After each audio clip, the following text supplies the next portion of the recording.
I thought Costa Rica would be my low-cost escape until reality hit in ways I never expected. In my last video, I broke down everything I got wrong about living long-term in Costa Rica. And honestly, the biggest shock wasn't the lifestyle, it was the cost. I didn't just underestimate it a little, I was way off. Drawing from real expat experiences, we're breaking down the true cost of living in Costa Rica, from rent and groceries to transportation, healthcare, and the hidden expenses no one talks about, using data from Expatistan, Budget Your Trip, and Internations. Watch until the end to uncover what's actually driving prices up.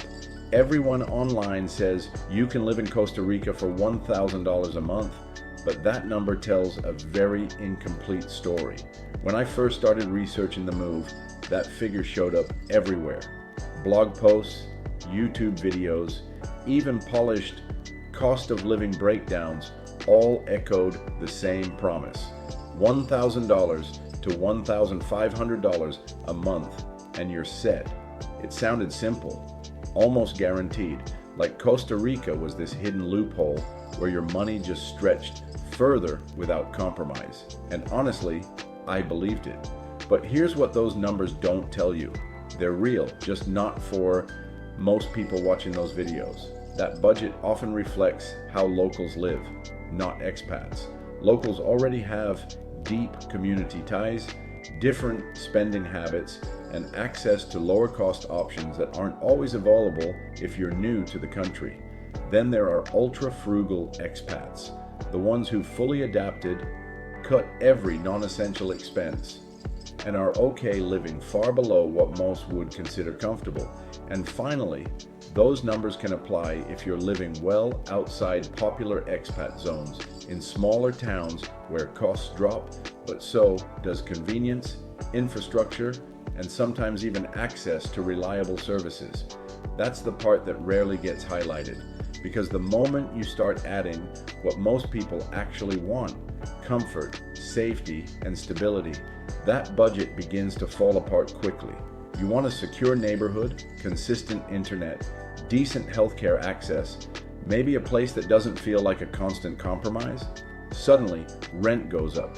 Groceries shift toward familiar items, which cost more. Transportation becomes a factor, and all those small upgrades stack fast. So the myth isn't that it's cheap to live in Costa Rica, it's that it's universally cheap. And that difference, it's where expectations and reality start to separate. Then came the moment that really reset my expectations, the rent. I remember scrolling through listings, thinking I'd find a simple, affordable place near the beach. After all, that's the dream, right? Ocean views, laid-back lifestyle, and somehow still within that cheap living budget. But the numbers told a different story. Beach towns in Costa Rica, places where most expats actually want to live, operate in a completely different price range than inland towns. Step away from the coast into smaller, less touristy areas, and yes, rent drops, but along the beach, prices climb fast and availability gets tighter. Then you start to notice what I call the Tamarindo and Escazú effect. Places like Tamarindo on the coast and Escazú near San Jose have become magnets for expats, digital nomads, and retirees. And when demand concentrates like that, prices don't just rise, they shift into an entirely different tier. Landlords aren't pricing for locals anymore. They're pricing for an international market. So what looks like a modest apartment suddenly costs what you'd expect in a mid-tier city elsewhere. And just when you think you found a deal, there's another layer, Airbnb. Short-term rentals have quietly reshaped the housing market. Property owners can make more renting by the night or week than they ever could with long-term tenants. So many don't even offer traditional leases anymore. That pushes long-term renters into a smaller pool of available units, which drives prices even higher. It's not just competition, it's scarcity by design. That's when the realization hits. You're not really paying Costa Rica prices, you're paying expat demand prices. The cost is no longer tied to the local economy. It's tied to how many people from higher income countries are willing to pay for the lifestyle. And once you see that, everything else starts to make more sense, including why that original budget starts slipping further and further out of reach. Stick around. We're just getting started. Let's move on to the grocery store reality. The first time I walked out of a Costa Rican grocery store, I checked my receipt twice because the total didn't match the cheap living story I had in my head. At first glance, everything feels familiar. You walk into a clean, modern supermarket, see recognizable brands, and think, okay, this isn't so different. But then you start adding things to your cart, cereal, snacks, maybe some imported cheese or your favorite coffee, and that's when it hits. Imported goods in Costa Rica are expensive, not slightly higher, sometimes double or triple what you'd expect back home. And the reason is simple: shipping, taxes, and demand all stack on top of each other. So naturally, you adjust, or at least you try to. Because the moment you attempt to eat the way you did back home, your budget takes a hit. Those Provichny meals, the specific ingredients, the convenience items, they all come at a premium. It's not impossible, but it's definitely not cheap. And that's where a lot of people quietly start overspending without realizing it. Now, to be fair, there is another side to this. If you fully lean into local products, fresh fruits, vegetables, rice, beans, and locally sourced staples, you can keep costs much lower. The price gap between local and imported goods is real, and it's significant. Shopping at local markets instead of large supermarkets can make a noticeable difference, but that also means adjusting your habits, your meals, and sometimes your expectations. And that's the trade-off no one really spells out. You can save money, but only if you're willing to live differently. The closer you stick to your old lifestyle, the more your spending starts to creep up. Because groceries are just one piece of the puzzle. And if this part already feels higher than expected, wait until you see what transportation costs do to your budget. At first, it seems manageable. Maybe you plan to rely on the occasional ride or rent a car when you need it, but that idea doesn't last long.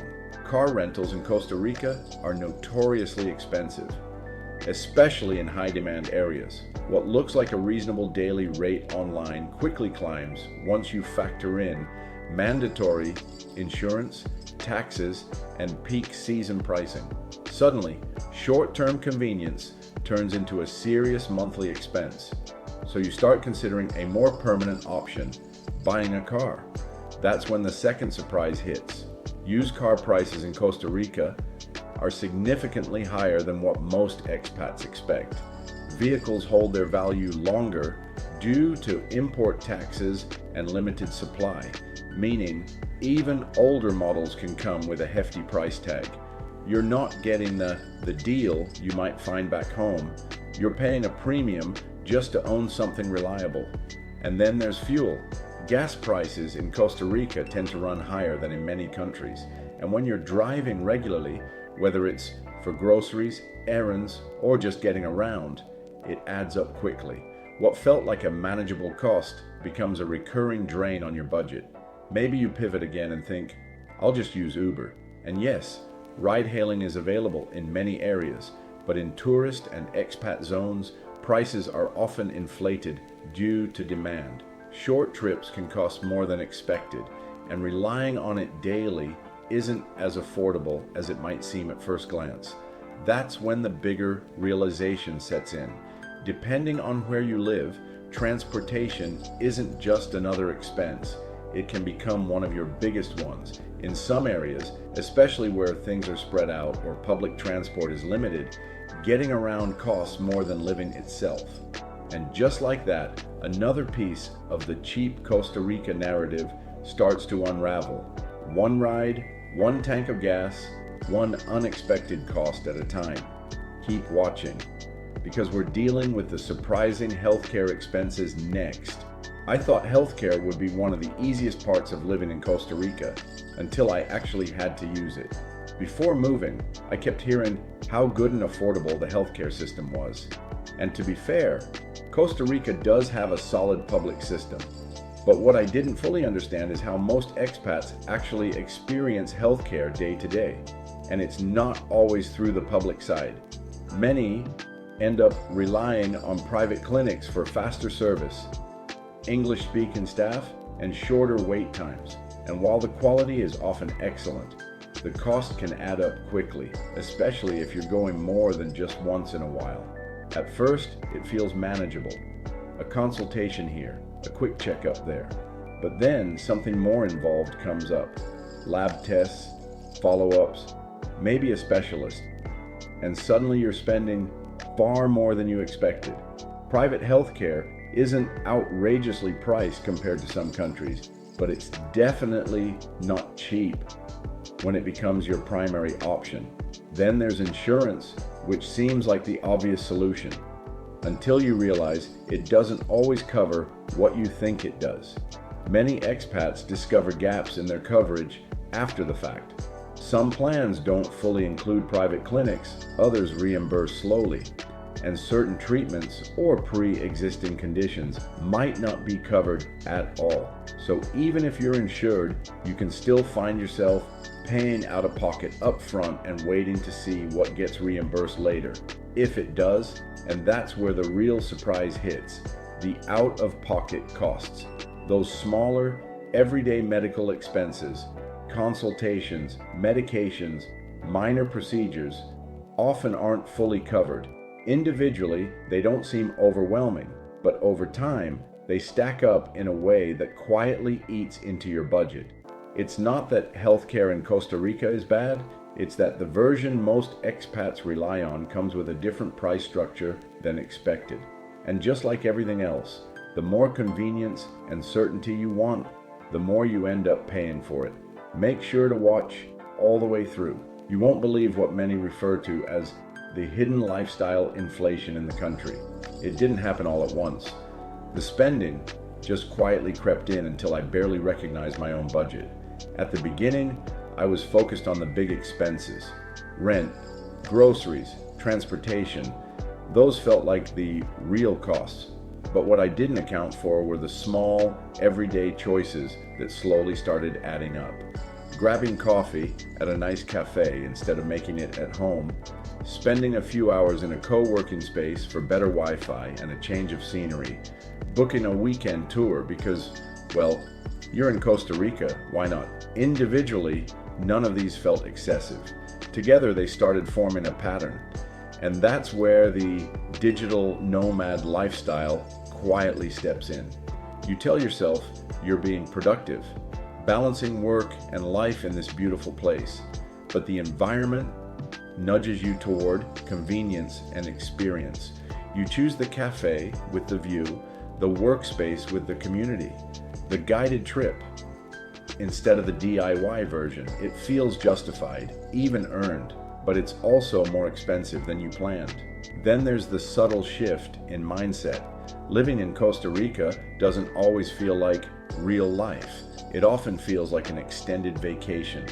And when life feels like a vacation, spending follows that mindset. You go out more. You say yes more often. You upgrade small things without thinking twice because the experience feels worth it in the moment. That's how lifestyle inflation sneaks in. Not through one big decision, but through dozens of small ones that feel harmless. Until one day, you look at your monthly spending and realize it's far from that original cheap living number you had in mind. Because the truth is, the cheap life doesn't just disappear, it evolves. The more comfortable, connected, and experience-driven your lifestyle becomes, the more your expenses rise to match it. And the shift is so gradual, you don't notice it happening until it's already part of your new normal. You'll want to see what expensive comfort trap you might find yourself in. Trust me, comfort in Costa Rica isn't built into the price, it's something you pay for, piece by piece. At first, I thought I could strike the perfect balance, keep costs low while still enjoying a comfortable lifestyle. But the longer I stayed, the more I realized that comfort here isn't standard. It's optional, and every time you choose it, your budget shifts upward. Take air conditioning. It sounds like a small upgrade, especially in a tropical climate, but running AC regularly can spike your electricity bill fast. What starts as just at night often turns into all-day use, especially during hotter months. And suddenly, your utility bill looks nothing like what you originally planned for. Then there's security, something you don't fully think about until you're living it. Gated communities, security guards, surveillance systems. These aren't just luxuries in certain areas, they're peace of mind expenses, and they come at a price. Rent in buildings or neighborhoods with better security is noticeably higher, but many expats consider it worth it. Still, it's another layer added to your monthly costs. That ties directly into where you choose to live. Safer, more developed neighborhoods, especially those popular with expats, tend to cost significantly more. You're paying not just for the property itself, but for the infrastructure, the convenience, and the overall sense of stability. It's a premium that feels justified, but it adds up quickly. And then there's internet. If you're working remotely or just want reliable connectivity, you'll likely end up paying for higher tier plans or choosing housing that already includes strong service. In some areas, good internet isn't guaranteed. So when you find it, you hold on to it, even if it costs more. None of these things feel excessive on their own. In fact, they feel reasonable, necessary even, but that's how the trap works. You don't make one big, expensive decision. You make a series of small upgrades that slowly redefine your baseline. And before you know it, the version of Costa Rica you're living in looks very different from the one you originally budgeted for. Because the reality is simple. Comfort in Costa Rica is optional. But if you want it, you have to be ready to pay for it. What we reveal as the real reason why living in Costa Rica proves to be quite expensive might just surprise you.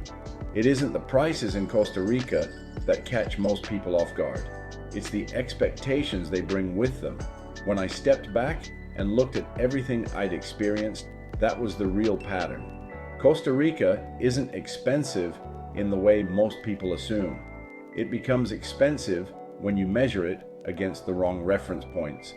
A lot of people compare it to Thailand budgets, where long-term living can be extremely low cost if you adjust your lifestyle. Others lean on broad Latin America stereotypes, assuming the whole region operates on the same pricing structure. And many rely on old travel blogs written years ago before tourism growth, inflation, and expat demand reshaped entire regions of the country. But Costa Rica today doesn't really fit those comparisons anymore. What it's become is a premium expat lifestyle market. Not luxury in the traditional sense, but a place where convenience, stability, safety, and comfort are priced for an international audience, not a local one. And that's the shift most people don't see coming. The moment you want stability, safety, and comfort in one package, the cheap country version of Costa Rica starts to disappear, because those things don't come bundled with low costs here. They come with trade-offs that show up in your monthly spending. That's where the reality starts to separate into tiers. There's what I'd call the survival mode tier, around $1,200 to $1,800 a month, where people live inland, keep expenses minimal, and accept a simpler lifestyle with fewer comforts. Then there's the balanced life tier, roughly $2,000 to $3,500, where you get more stability, better internet, and access to expat-friendly areas without going overboard. And finally, there's the comfort expat life tier, $3,500 to $6,000 and beyond, where beach towns, private healthcare access, and full lifestyle flexibility become part of the package. And here's the interesting part. Most Americans think they're signing up for Tier 1, but what they actually want is Tier 3. They arrive expecting minimal living, but quickly adjust to comfort, safety, and convenience once they're on the ground. That's why Costa Rica feels expensive to so many people. It's not a cheap country or an expensive country in isolation. It's a lifestyle trade-off country. And once you understand that, everything changes. If you want a deeper look into what living the Costa Rican lifestyle is really like, check out the other videos we've lined up for you.